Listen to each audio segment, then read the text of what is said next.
Model എക്സാമിനും public എക്സാമിനും time ടേബിളൊക്കെ വന്നിട്ടുണ്ട്. Time ടേബിളൊക്കെ എൻ്റെ കയ്യിലുണ്ട്. പക്ഷെ എനിക്ക് പഠിക്കാൻ വലിയ മൂടൊന്നുമില്ല. പഠിക്കാനെ പറ്റി ആലോചിക്കുമ്പോൾ അതൊക്കെ ഒരു ഫ്ലോക്ക് അങ്ങ് പൊക്കോളും എന്ന മൈൻഡ് സെറ്റിൽ ഇരിക്കുന്ന ആൾക്കാരാണ് ഈ വീഡിയോ കാണുന്നത്. ഒരൊറ്റ കാര്യം മാത്രം നിങ്ങൾ ചിന്തിച്ചാൽ മതി. നിങ്ങളുടെ പാരൻസ് കഷ്ടപ്പെട്ട് അധ്വാനിച്ച് ഉണ്ടാക്കി വെച്ചിരുന്ന ഓരോ നാണയത്തുണ്ടും അവരുടെ പല ആഗ്രഹങ്ങളും മാറ്റിവെച്ച് ശേഖരിച്ച് വെക്കുന്ന ഓരോ നാണയത്തുണ്ടും ഏതെങ്കിലും ഒരു പ്രൈവറ്റ് കോളേജിൻ്റെ മാനേജ്മെൻറ്റ് എണ്ണി കൊടുക്കണം. അവരുടെ ആഗ്രഹങ്ങളുടെ അവരുടെ വിയർപ്പ് ഇതിനൊക്കെ ആകെ തുക എന്ന് പറഞ്ഞാൽ അവർ മാറ്റിവെച്ച് ചെറിയൊരു പൈസയാണ്. ആ പൈസ നിങ്ങൾ ചോദിച്ചാൽ അവർ തരും. പക്ഷേ ആ അധ്വാനത്തിൻ്റെ ഓരോ നാണയത്തുണ്ടും ഏതെങ്കിലും ഒരു പ്രൈവറ്റ് കോളേജിൻ്റെ മാനേജ്മെൻറ്റിൻ്റെ മേശയിലേക്ക് ഇട്ട് കൊടുക്കണം എന്നാണ് നിങ്ങൾ ആഗ്രഹിക്കുന്നതെങ്കിൽ ഞാൻ ഈ പറഞ്ഞ പോലെ പരീക്ഷകളെയോ പരീക്ഷാ ടൈം ടേബിളിനെയോ പരീക്ഷാ സമയത്തെയോ വകവെക്കാതെ നിങ്ങൾക്ക് ഇഷ്ടമുള്ള കാര്യങ്ങൾ നിങ്ങൾക്ക് ചെയ്യാം. No worries, no problem. But ഒരൊറ്റ നേരം എന്തെങ്കിലും ഒരു നന്ദി നിങ്ങളുടെ പാരൻസിനോട് നിങ്ങൾ കാണിക്കണം നിങ്ങൾ ആഗ്രഹിക്കുന്നില്ലെങ്കിൽ അത് ഈ സമയം. കാരണം അവർക്ക് നിങ്ങളെപ്പറ്റി, നിങ്ങളുടെ ഭാവിയെപ്പറ്റി, നിങ്ങളുടെ മാർക്കിനെ പറ്റി, നിങ്ങൾ നെക്സ്റ്റ് അടുത്ത വർഷം നിങ്ങൾ എവിടേക്ക് പോകണം എന്ന് ആലോചിക്കുന്നതിനെ പറ്റി വലിയ കൺസേൺ അവർക്കുണ്ട്.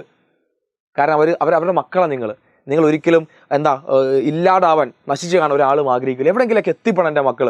കാരണം നാളെ എൻ്റെ കാലൊന്ന് ഇടറുമ്പോൾ പിടിക്കാൻ അവരാണ് കൂടെ ഉണ്ടാവുക. അല്ലെങ്കിൽ നിങ്ങളത് അവർ പ്രതീക്ഷിക്കുന്നുണ്ട്. ഏറ്റവും മിനിമം നിങ്ങൾ ഏതെങ്കിലും ഈ എക്സാംസ് നിങ്ങൾ പഠിക്കാം. ഇപ്പോൾ നിങ്ങൾ പറയും സാറേ പഠിക്കാൻ ഇരിക്കുന്നുണ്ട് സാറേ, പല ഡിസ്ട്രാക്ഷൻസ് ആണ് സാറേ, പല രീതിയിൽ അവിടെ നിന്ന് അത് തോന്നും ഇത് തോന്നും. പഠിക്കാനിരിക്കുമ്പോൾ ഇൻസ്റ്റാഗ്രാമിൽ മെസ്സേജ് ഉണ്ടായിരിക്കും, യൂട്യൂബിൽ മെസ്സേജ് ഉണ്ടായിരിക്കും, പാട്ട് കേൾക്കും. പഠിക്കാൻ ഇരിക്കുമ്പോൾ തന്നെ എന്തൊക്കെയോ വേണ്ടാത്ത ചിന്തകളൊക്കെ മനസ്സിലേക്ക് വരും. ഇതിനൊക്കെ ഒരു സിമ്പിൾ സൊല്യൂഷനായിട്ട് നിഹാൽ സാറേ വന്നിട്ടുള്ളത്. ആദ്യം നിങ്ങളുടെ മനസ്സിനോട് പറയാം, ഞങ്ങൾ പഠിക്കാനിരിക്കുന്ന സമയം നിങ്ങൾ പറയാം ഞാൻ ഇത് വെറുതെ ഇരിക്കുന്നതല്ല. ബ്രെയിൻ വിചാരിക്കും നിങ്ങൾ സാധാ ഇരിക്കുന്ന പോലെ മൊബൈൽ ഫോണിൽ കളിക്കുന്ന പോലെ എന്തോ കളിക്കാവുന്നിരിക്കാൻ നിങ്ങളുടെ ബ്രെയിൻ വിചാരിക്കാം. ആ ബ്രെയിനോട് നിങ്ങൾ പറയണം, നിങ്ങളുടെ മനസ്സിൽ ഉണ്ടായിരിക്കണം ഞാൻ ഇപ്പം ഈ സമയം മാറ്റി വെക്കുന്നത് അത് ഞാൻ പഠിക്കാൻ വേണ്ടി മാത്രമാണ്, അത് ഞാൻ പഠനത്തിന് വേണ്ടി മാത്രമാണ്. ഏറ്റവും ബേസിക്കായി നിങ്ങളുടെ മനസ്സിൽ ആദ്യം ഉണ്ടായിരിക്കേണ്ട കാര്യം ഇതാണ്. അത് കഴിഞ്ഞിട്ട് നിങ്ങൾ പഠിക്കാനിരിക്കുമ്പോൾ ഞാൻ പറഞ്ഞല്ലോ, പഠിക്കാനിരിക്കുന്ന സമയത്ത് ഇങ്ങനെ പല കാര്യങ്ങൾ നിങ്ങളുടെ മനസ്സിൽ ഇങ്ങനെ വന്നുകൊണ്ടേയിരിക്കും. അപ്പോഴായിരിക്കും ഇൻസ്റ്റാഗ്രാമിൽ തുറന്നു നോക്കണം. നിങ്ങളെ തൊട്ടടുത്തൊരു വെള്ള പേപ്പർ ഉണ്ടായിരിക്കും. ആ വെള്ള പേപ്പറിൽ നമ്പർ 1 ഇട്ട് നിങ്ങൾ എഴുതണം ഞാൻ ഇൻസ്റ്റാഗ്രാം ഓപ്പൺ ചെയ്തു, ഫോട്ടോസ് നോക്കി, അല്ലെങ്കിൽ അത് ഇൻസ്റ്റാഗ്രാം ഞാൻ ഉപയോഗിച്ചു, ഇൻസ്റ്റാഗ്രാം ഞാൻ ഓപ്പൺ ആക്കി. കുറച്ച് നിങ്ങൾ മെയിൻ പറയണം വാട്സപ്പ് ഗ്രൂപ്പിൽ എന്തോ ഒരു മെസ്സേജ് വന്നിട്ടുണ്ട്. രണ്ടാമത് നിങ്ങൾ വാട്സപ്പ് ഗ്രൂപ്പ് ഒന്നും തുറക്കണ്ട, അവിടെ എഴുതി വെച്ചാൽ മതി ഞാൻ വാട്സപ്പ് ഗ്രൂപ്പ് ഓപ്പൺ ആക്കി. മൂന്നാമത്തെ പറയും മതി ഇനി പഠിച്ചോ, ഇനി നമുക്കൊന്ന് പുറത്ത് നോക്കി എന്തോ ഒരു സാധനം അവിടെ ഉണ്ട്. വെറുതെ പറയാം, നമ്മുടെ മനസ്സിലേക്ക് ഇങ്ങനെ ഇബ്ലീസ് ഇങ്ങനെ ഇടങ്ങേറുണ്ടാക്കുന്ന ഇങ്ങനെ പറയുക പുറത്തൊരു സാധനം ഉണ്ട്, വെറുതെ അങ്ങോട്ട് പോയി നോക്ക്. അപ്പോൾ ഞാൻ പുറത്തിറങ്ങിപ്പോയി. മൂന്നാമത്തെ ഞാൻ പുറത്തിറങ്ങിപ്പോയി. നാലാമത്തെ ഇന്ന് കഴിഞ്ഞ കൊല്ലം എന്തോ നടന്ന കാര്യത്തെ പറ്റി ഇങ്ങനെ വരും, നമ്മുടെ ബ്രെയിൻ അങ്ങനെ വരും, വേണ്ടാത്ത കാര്യങ്ങൾ ഇങ്ങനെ ഓർമ്മയിലേക്ക് വരും. അപ്പോൾ അതിങ്ങനെ എഴുതി വെക്കുക. നിങ്ങളുടെ ബ്രെയിൻ നിങ്ങളെ ബുദ്ധിമുട്ടാക്കുന്ന ഓരോ കാര്യവും ഒരു വെള്ള പേപ്പറിൽ തൊട്ടടുത്ത് അങ്ങനെ ലിസ്റ്റ് അങ്ങ് എഴുതി വെച്ചാൽ മതി. ഒരു 5-8 എണ്ണം കഴിയുമ്പോൾ ബ്രെയിനിന് മനസ്സിലാവും ഈ ഇരുത്തം അതൊരു വെറുതെ ഉള്ള ഇരുത്തല്ല, ഈ ഇരുത്തം ഒരു വെറുതെ ഉള്ള ഇരുത്തല്ല, അവൻ കാര്യമായിട്ട് എന്തിനുള്ള ഇരുത്താണ്, അതുകൊണ്ട് അവനെ ബുദ്ധിമുട്ടാക്കണ്ട എന്നുള്ള സാധനം ഓട്ടോമാറ്റിക് നിങ്ങളുടെ ബ്രെയിൻ നിങ്ങളോട് പറയും.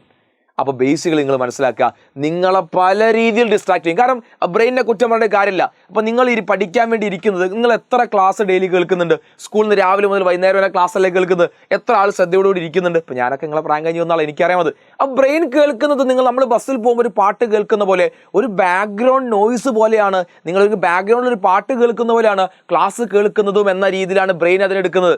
ആ ബ്രെയിനോട് നിങ്ങൾ പറയുന്നത് ഞാൻ പാട്ടല്ല കേൾക്കുന്നത്, ക്ലാസ് ആണ് കാണുന്നത് എന്ന ബോധം ബ്രെയിൻ ഉണ്ടാവണമെങ്കിൽ നിങ്ങളുടെ അറ്റൻഷൻ മൊത്തം അതിലേക്കാണ്. ഒരു 5, 10, 15 മിനിറ്റെങ്കിലും നിങ്ങൾ അതിലേക്ക് ശ്രദ്ധ തെറ്റാതിരിക്കുന്നുണ്ട് എന്ന് ബ്രെയിന് തോന്നിയ ബ്രെയിൻ വിചാരിക്കുക യെസ് അദ്ദേഹം സംതിങ് എന്തോ ബിസി ആയ കാര്യത്തിലാണ്, അവന് വേണ്ട കാര്യത്തിലാണ്.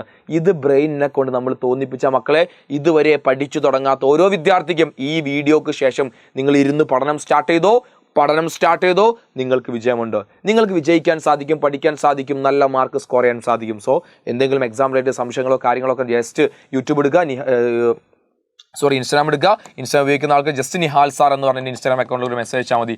നിങ്ങൾക്ക് വേണ്ട ടിപ്സ് നിഹാൽ സാർ അവിടെ പറഞ്ഞു തരുമായിരിക്കും. അപ്പോൾ ഒറ്റ കാര്യം നിങ്ങൾ വീണ്ടും ആലോചിക്കുക, ലാസ്റ്റ് ടൈമാണ് നമ്മൾ ചെറിയ കുട്ടികളൊന്നല്ല, നമ്മൾ ഹയർ സെക്കൻഡറിയിലാണ് നമ്മൾ പഠിക്കുന്നത്. അടുത്ത വർഷമൊക്കെ വലിയ കോളേജിൽ പഠിക്കാൻ വേണ്ടി പോകാനുള്ളതാണ്. നിങ്ങളുടെ കരിയർ, നിങ്ങളുടെ ഫ്യൂച്ചർ നിങ്ങളായിരിക്കും. നിങ്ങൾ ചെയ്യുന്ന എല്ലാത്തിൻ്റെയും ഉത്തരവാദി. സോ നല്ല മക്കളായി പഠിക്കുക. All the best.